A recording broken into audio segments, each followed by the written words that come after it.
Y'all, the October challenge is off the chain. We finished week 1. We just started week 2 today, and it is a beast, but we are getting it in, and we are really enjoying Trap and Tone. At least I'm enjoying it, y'all. I feel like I'm getting into the best shape of my damn life with LASHAE. Y'all can sign up for the challenge. You won't be eligible to get any of the prizes, but you can actually get the workouts from going to ifyoucanmove.com and signing up. Okay, tell them that Bondy Blue sent you. Y'all can use my email, bondy.brittany@gmail.com, which is always down below in the description box, along with the link for the websites. And also, don't forget to try the TLCT, y'all. NutriBurst, I live by it, okay? Y'all think we be playing, all of the reality stars and everybody be trying to sell y'all the NutriBurst and the tea, and y'all think we bullshitting with y'all. Y'all can keep playing if y'all want to, but y'all see us. Okay, we're getting it together. I ain't all the way there yet, but I'm on my way. I'm better than I was 5 months ago. 6 months ago, child, I'm better than I was this whole time. Okay, so if y'all trying to get in shape, you're trying to start your workout journey, please check out LASHAE and ifyoucanmove.com. And also, if you want to purchase TLCT or any of their products, the NutriBurst, please buy it from me. Link down below. All right. Hey everybody, what's up? It's your girl Bondy Blue, and I'm back for another Love After Lockup review, you guys. Oh my God, feeling great. Feeling good, Lewis. Look, Trading Places references. Don't worry about it. Anyway, so y'all, this is Love After Lockup. Let's go ahead and get into it. Sean and Destiny. Let's start there. So, you guys, Sean decided that this was the appropriate time to propose to Destiny after she found out she could possibly be going back to jail for 5 years. She didn't seem all that happy about being proposed to. She's like, "You're gonna do this now? Really?" He's like, "Yeah, I'm gonna do this now. I love you." Gets down on one knee. Of course, what options does she have right now? She knows how to take advantage of a situation, so she's gonna say yes right now. Then she pulls out a cigarette. She just doesn't seem happy about the engagement. I don't understand why a man would want to be engaged to a woman who seemed as if you had to pull her damn teeth to get a yes out of her, and you could barely get, not barely, you didn't get a smile out of her about this. Like, she didn't seem happy at all. And then he tells her that he wants her to meet with the baby mama Kelly. Mind you, I really want to emphasize that he has 6 kids with Kelly, and some of them are middle school. You know what I'm saying? Like 6, 7, 8, 9, 10. Like, they're kids in that age range. So the fact that Destiny wants to get upset because that lady calls him, it really, really pisses me off. And somebody in the comments said that she got a whole bunch of kids of her own that we haven't seen, heard about. Like, so she just ain't worrying about her kids. Okay, that's good to know. Y'all, Destiny is so trifling, so annoying. Like, I'm sorry, but scum of the earth type vibes. Because I really do not like when people come into somebody's life to use them and have the audacity to get involved in the relationship between them and their children, which is a relationship that they have to have until they die. I really get upset about that, because I feel like I'm aggravated with him because he's so weak-minded that he would let a woman who is bringing nothing to the damn table make it harder for him to be in his 6 children's life. Like, it's just really ridiculous to me, okay? And also looking at her like, not only are you not worrying about your own damn kids, but you have the audacity, the gall to act bad with this man's baby mother. You really ain't shit. I'm sorry. She really ain't shit, y'all. I'm sorry. I can't sit here and lie and act like I feel anything other than that right now, because she really wants to fight this lady because she calls him. Nothing else has happened. She called him. They got all them kids together. Of course, she calls him on a daily basis. He really should be over there seeing his kids on a daily basis. But what is he doing? Ruining his damn credit, running behind you. Makes no sense at all, y'all. So they meet up at a diner, and she was already like, she better be cool.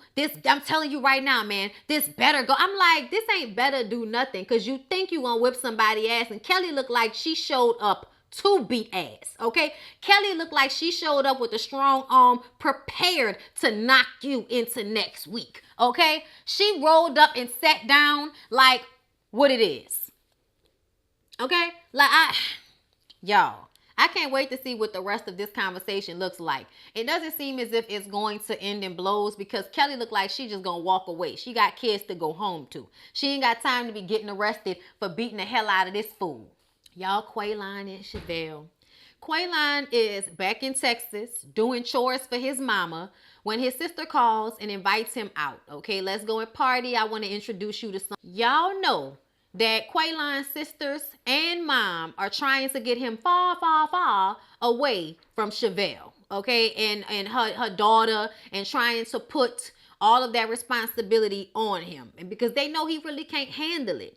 They know that he just got out of jail. He's been in jail since he was a teenager. He needs to spend some time getting to know himself and who he is as a young man before he can be a husband and a father to you and your daughter, Chevelle. And it doesn't matter what he told you while he was in prison and thought he could handle it. The situation is different now because he's out now. Stop fooling yourself. Like, she just, y'all, she kills me. So he go and meet up with the sisters, right?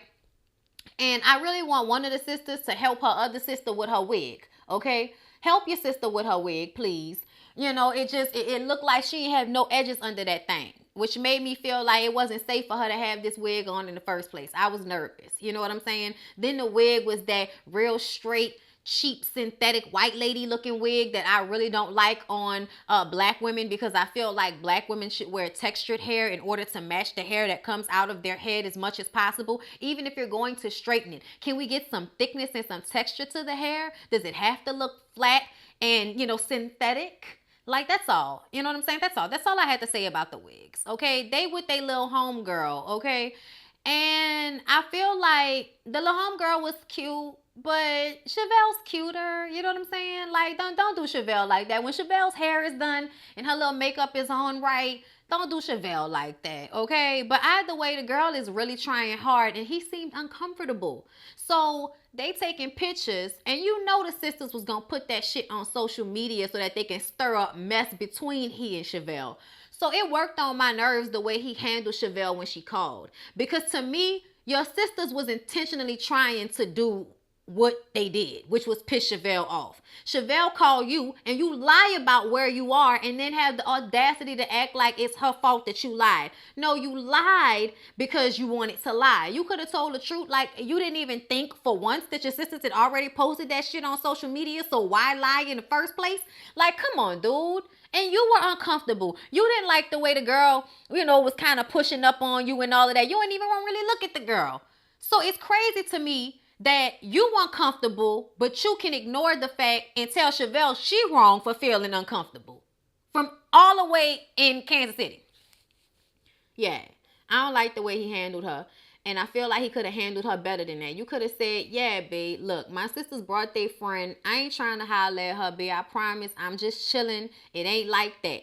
You know what I'm saying? He could have tried to, like, relax her a little bit.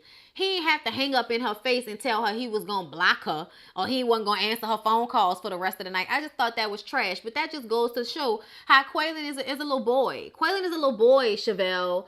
We're trying to tell you this because you need to figure out a way to take care of your child on her own and find some confidence about yourself so you can attract the type of man that will actually, you know, be somebody that could be a father to your child and a husband to you. You need to be better as a woman so you can attract the right man. This little boy ain't it, okay? He's just not. Okay, girl? Let it go. Dylan and Heather. Y'all, Heather is out of her damn mind. So she is driving down a one-way street, driving fast, screaming and howling to the top of her lungs at Dylan for whatever reason. I'm not exactly sure. Still mad that he said that she made him late because she had to put all that damn makeup on her face, which is the truth, okay? But she's so upset about that. Now she driving crazy. So the producers are like nervous and don't know what the hell is going on.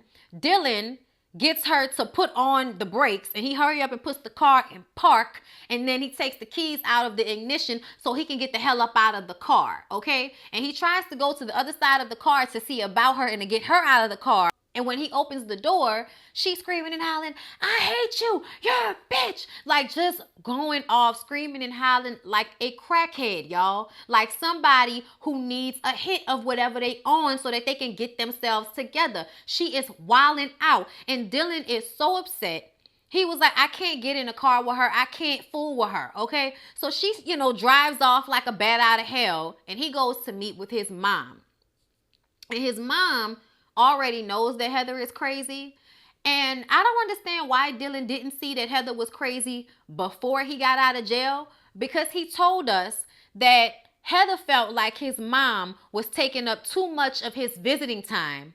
So she would act the fool whenever she saw his mom was on his visiting list. That's his mom, bitch. That's his mom. What is wrong with you? That should have let him know there that Heather was not somebody he should have been trying to be with. She is insane.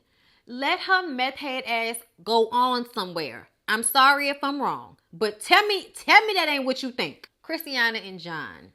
So y'all know Christiana has to turn herself in to, the people at the jail. And she probably gonna spend some more time in jail.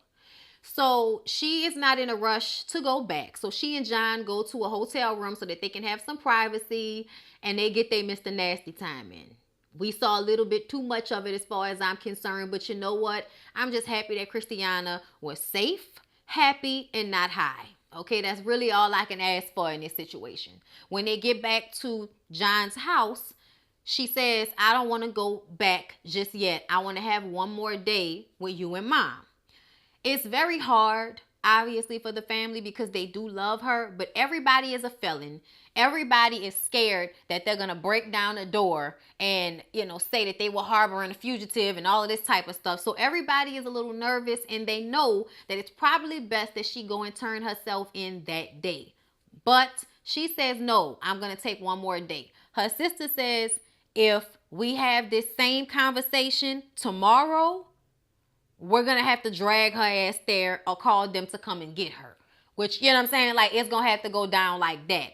And something makes me feel like, yes, this may be the truth. But the sister, I just don't understand how it is that John rescued you from living in a meth house.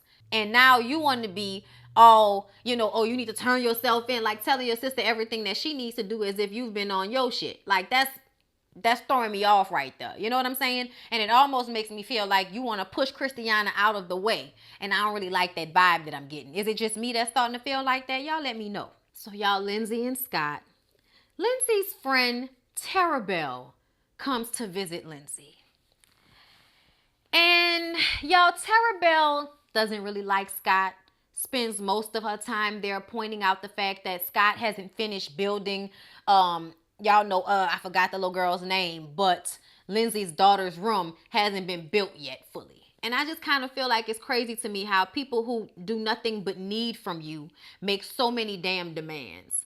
You know what I'm saying? Like, I get it. As a woman, I have certain demands of a man I'm going to be with, whether I'm bringing money to the table or not.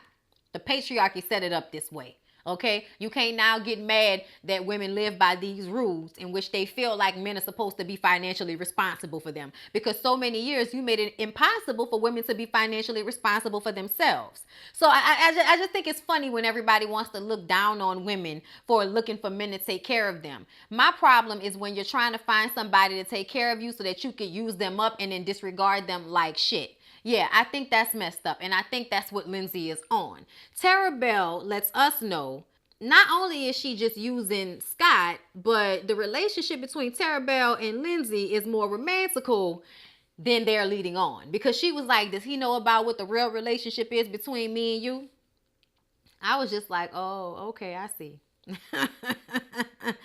I see what's going on here. You trying to make sure your old lady come back to you now that y'all are out of jail at the same time. I don't think Lindsay is about to drop Scott for you.